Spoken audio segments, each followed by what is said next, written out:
जय महाकाल। आद्यकाली शक्ति साधना केंद्र में आपका स्वागत है। एक प्रश्न है कि बलि विधान उचित है या नहीं। किसी भी देवता को यदि हम बलि देते हैं, मुर्गे की, बकरे इत्यादि की, तो ये उचित है अथवा नहीं। कुछ लोगों का सामान्य तर्क होता है, जो लोग धार्मिक बातें करते हैं, या धार्मिक लोगों का कई तर्क होता है, सात्विक लोगों का, कि विशेषकर बलि नहीं देनी चाहिए। और जो बकरे के बच्चे की बलि दुर्गा माता को दी जाती है, वो इसलिए दी जाती है कि वो चंचलता होती है, उस चंचलता को मारना होता है। भैंसे की बलि इसलिए दी जाती है कि भैरव की उन्मत्तता को खत्म करने का प्रतीक स्वरूप में भैंसे को काटा जाता है। ये सब बातें ठीक है, अपनी जगह एक अलग बात है। लेकिन हमारा विषय है तंत्र। तो क्या तंत्र के सिद्धांत मानते हैं बलि विधान को या नहीं। तंत्र में कई तरह के देवता होते हैं। कुछ उच्च स्तरीय शक्ति होती हैं, कुछ महाविद्या स्तर की शक्तियां होती हैं, कुछ क्षेत्रीय शक्तियां होती हैं, कुछ कुल देवता, ग्राम देवता इत्यादि। किसी भी प्रकार की शक्ति को यदि आप उसकी उपासना, उसकी आराधना करते हैं, तो वो तंत्र साधना मानी जाएगी। इस तंत्र साधना में बहुत सी बार मैं आपकी बात मान लूंगा कि बलि नहीं देनी चाहिए, लेकिन बहुत सी बार मसानी इस बात को नहीं मानेगी। मसानी को मुर्गा चाहिए काला, तो काला मुर्गा ही चाहिए, काले का वो सफेद मुर्गा भी नहीं लेगी। किसी को देसी अंडा चाहिए तो वो देसी अंडा ही लेगा, किसी को शराब चाहिए तो शराब ही लेगा। वो शहद से काम नहीं करेगा, वो शक्तियां नहीं करेंगी। एक बार को ये बात आप भैरव को समझा सकते हो कि भैरव जी इसलिए ले रहे हैं क्योंकि वो तमोगुणी चीज़ों को ग्रहण करते हैं, सामान्य भक्तों को नहीं लेना चाहिए। सब बातें हैं। लेकिन अगर बुलाकी मसान की बात करो, या बावरी की बात करो, या आप किसी ऐसी शक्ति की बात करो जो क्षेत्रीय स्तर पे पूजी जाने वाली शक्ति हो, जो तमोगुणी हो, तो वो इस बात को कभी भी नहीं मानेगी। उसे आप कितना भी बैठ के सत्संग सुनाओ, भागवत सुनाओ, उस शक्ति को जिसे बर्बाद करना है वो उसे बर्बाद करेगी। इसलिए तंत्र में कई जगह पे बलि का प्रयोग करना चाहिए। लेकिन जो लोग पूर्ण रूप से सात्विक हैं, उन लोगों को जहां तक हो सके तांत्रिक बलि का प्रयोग नहीं करना चाहिए। ये अच्छा नहीं है, लेकिन ये मजबूरी है। ये आपकी इच्छा नहीं है, आपका शौक नहीं है, लेकिन आपकी मजबूरी है, आपकी व्यवस्था है, आपको करना पड़ेगा। नहीं करेंगे तो सामने वाला ठीक नहीं होगा। और फिर क्या होता है कि जब ऐसे हम कितनी भी अच्छी अच्छी बातें कर लें, लेकिन अगर मेरा बेटा आईसीयू में मर रहा होगा या आपका बेटा आईसीयू में मर रहा होगा, तो उसे बचाने के लिए आप एक मुर्गा नहीं 10 मुर्गे काट दोगे। काटेंगे ना। हम अपने बच्चे को नहीं मरने देंगे, उसे बचाने के लिए फिर हमें वो मुर्गा काट देना आसान लगता है। और वास्तव में कई बार क्रियाएं ऐसी होती हैं जो बलि लेके चली हुई होती हैं, सामने वाले ने या बलि देकर के ही चलाए हैं। सात्विक शक्तियां काफी हद तक रोक देंगी, लेकिन यदि आप भी तमोगुणी साधक रहें, तो सामने वाली शक्ति आपसे क्यों नहीं मांगेगी, धन की मांग क्यों नहीं करेगी।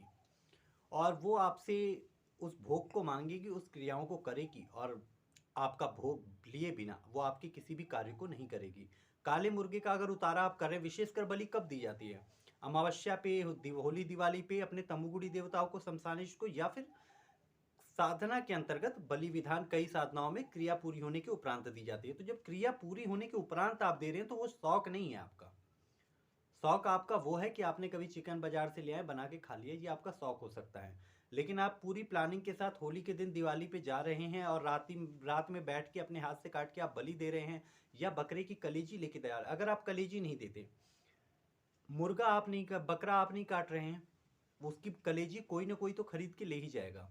अगर वो कलेजी खरीद करके आप शमशान में कुत्तों को खिला देते हैं या भगवान को दे देते हैं, क्योंकि आप भगवान को देंगे तो भगवान के बाद वो बचे हुए भोग को कुत्ते ही खा जाएंगे शमशान के। तो अगर वो कलेजी खा लेते हैं तो क्या गलत हो जाता है? कोई ना कोई तो बकरा कटवा ही रहा है। आपके नहीं कटवाने के बाद भी वो बकरा बचेगा नहीं। इसमें आप सहायक नहीं होते, क्योंकि भोग कलेजी आप जब ले रहे हैं तो पूरा भगवान को दे रहे हैं।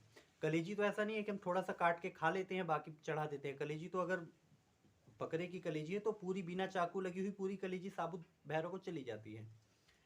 मछली आप चढ़ा रहे हैं तो मछली आप साबुत चढ़ा रहे हैं। तो मैं जीभ के लिए, अपने स्वाद के लिए किसी चीज़ को नहीं कर रहा।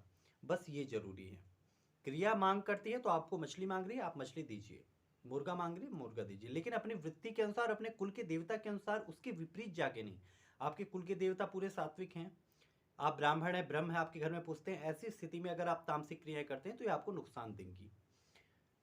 आप वैसे सात्विक साधक हैं, आपका परिवार भले ही तामसिक, आपके पूर्वज भले ही तामसिक बलि इत्यादि देते हो, लेकिन अगर आप सात्विक हैं तो आपको बलि नहीं देनी है। लेकिन क्रियाओं के अंतर्गत बलि के लिए कुछ विकल्प चुने गए हैं, जैसे नारियल की बलि, नींबू की बलि, अनार की बलि, ये भी बलि मानी जाती हैं।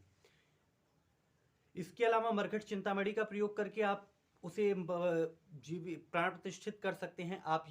अगर आप मरघट चिंतामणि का प्रयोग कर लेते हैं तो इसके बाद आपको ये तय हो जाता है कि अब वो बच्ची, चाहे आपने खोवे के पुतले पे मरघट चिंतामणि लगा दी, लेकिन उसके बाद क्या होगा कि वो माना जाएगा कि अब ये प्रेतात्मक सिद्ध है, अब इसके अंदर आत्मा है। अगर खोवे के पुतले को भी आप काटोगे तो बलि मानी जाएगी। इस क्रम से आप बलि का प्रयोग कर सकते हैं। अगर कहीं रक्त देना जरूरी है तो थोड़ा सा सुई लेके अपनी उंगली में चुभा करके दे सकते हैं, लेकिन वो इमरजेंसी में, जब किसी ने किसी पे मूठ चलाया हो, आपके पास अचानक से फोन आ गया। क्योंकि अगर आप भगत का काम कर रहे हैं तो आपके लिए ये एक आम बात होगी कि आप रात को सो रहे होंगे, किसी का फोन आ गया, उसके पेट में दर्द हो रहा है। उस स्थिति में आपके पास करने के लिए या कोई उपाय आपके पास नहीं होगा, तो एक आप तत्काल में क्या करेंगे? अंडे की दुकानें भी नहीं खुली होंगी, मुर्गा बकरा भी आपके पास लाने काटने का समय नहीं होगा। तत्काल में आप अपनी उंगली से 3 बूंद रक्त निकाल के उसे बलि स्वरूप मान करके दे सकते हैं। लेकिन सामान्य पूजनों में जो लोग सात्विक रूप से साधना करते हैं उन लोगों को कभी भी बलि, विशेषकर अपनी बलि से देवता को संतुष्ट नहीं करना चाहिए। कई लोग ये गलती करते हैं, कई बार मैंने भी की है और कई साधकों से गलतियां होती हैं कि वो अपनी उंगली, अपना रक्त निकाल करके देवताओं को पिलाते हैं। उस समय में ये सिद्धियां तो बड़ी तेज देती हैं। ये हकीकत है कि इस क्रिया को करने के बाद आपको सिद्धि मिलने की संभावना कई गुना ज़्यादा बढ़ जाएगी। आपका कहा हुआ कार्य कई गुना अधिक तीव्रता से होगा, ये भी सच है। लेकिन आगे जाके ये क्रिया आपका विनाश करेगी, धीरे धीरे करके आपको कहीं ना कहीं नुकसान देती हैं।